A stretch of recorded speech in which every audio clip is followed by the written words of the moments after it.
जारी की है उम्मीदवारों की लिस्ट और उम्मीदवारों की आधिकारिक लिस्ट जारी करने में 143 उम्मीदवारों की लिस्ट सामने आई है, जिसके बाद आरजेडी और महागठबंधन के तमाम घटक दलों को लेकर एक बार फिर से वही सवाल की क्या 143 सीट पर आरजेडी अगर खुद उतर रही है तो सहयोगियों के पास संख्या क्या है। आरजेडी ने 143 सीट पर चुनाव लड़ने की आधिकारिक लिस्ट जो है वो जारी कर दी है। पिछली बार 144 सीटों पर उसने चुनाव लड़ा था।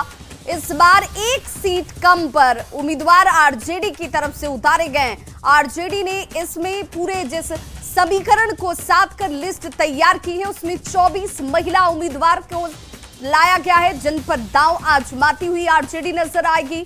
18 अल्पसंख्यक उम्मीदवारों को भी भरोसे के तहत उम्मीदवारी दी गई है और इसीलिए इस पूरे लिस्ट की अगर हम बात करें तो पिछली बार 144, इस बार 2025 के विधानसभा चुनाव में महागठबंधन के अंदर आरजेडी ने अपने 143 उम्मीदवारों की आधिकारिक लिस्ट जारी कर दी है। और कौन कौन कहां से उतरे हैं वो भी देखते चलिए। तेजस्वी यादव राघोपुर से, जिन्होंने अपना नॉमिनेशन भी पहले चरण के तहत कर दिया है। रेणु कुशवाहा बिहारीगंज से, वारसलीगंज से अनीता देवी महतो, और जिन समीकरणों की बात की जा रही है अब्दुल शुभान बायसी से चुनावी मैदान में ताल ठोकते हुए दिखेंगे। 24 महिला उम्मीदवारों को टिकट दिया गया है, जिसमें अगर बात करें एक एक करके तो अनीता देवी महतो वारसलीगंज से चुनावी मैदान में है। वहीं ऋतु प्रिया चौधरी इमामगंज से चुनावी मैदान में आरजेडी के टिकट पर ताल ठोकती नजर आएंगी, क्योंकि ऐसे 24 महिला कैंडिडेट्स को टिकट देकर महागठबंधन में आरजेडी ने महिला को लेकर फोकस अपना जाहिर किया है। रेणु कुशवाहा बिहारीगंज से चुनावी मैदान में आरजेडी के टिकट पर। वहीं बात करें तो इन 24 महिला उम्मीदवारों के अलावा 18 अल्पसंख्यक उम्मीदवारों को भी टिकट दिया गया है। हसनपुर से माला पुष्पम जो हैं वो आरजेडी के टिकट पर हैं।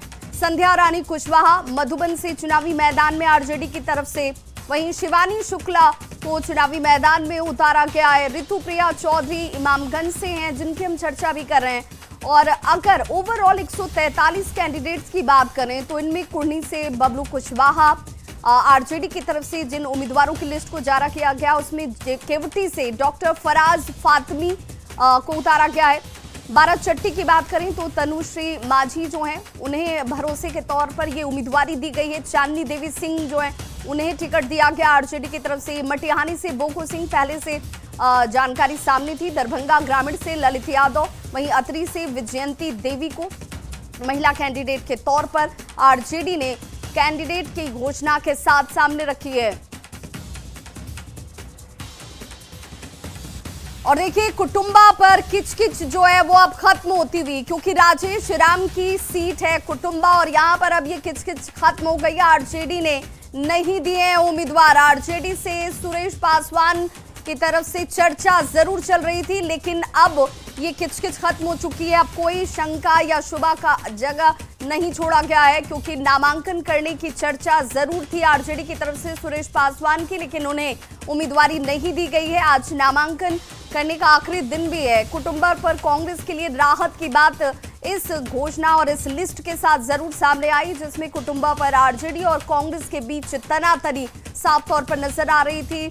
आपने देखा होगा कि राजेश राम ने सीधे तौर पर कह दिया था कि अब यहां पर किसी तरह का कोई समझौता नहीं होगा। और अब इस परिस्थिति में आरजेडी की तरफ से जब कैंडिडेट सामने लाए गए हैं, अब जरा देखिए समीकरणों की बात करेंगे तो 2020 में प्रदर्शन क्या स्ट्राइक रेट रहा था। आरजेडी की तरफ से 144 सीट पर चुनाव लड़ा गया था। 75 सीटों पर जीतकर वो सबसे बड़ी पार्टी बनी थी।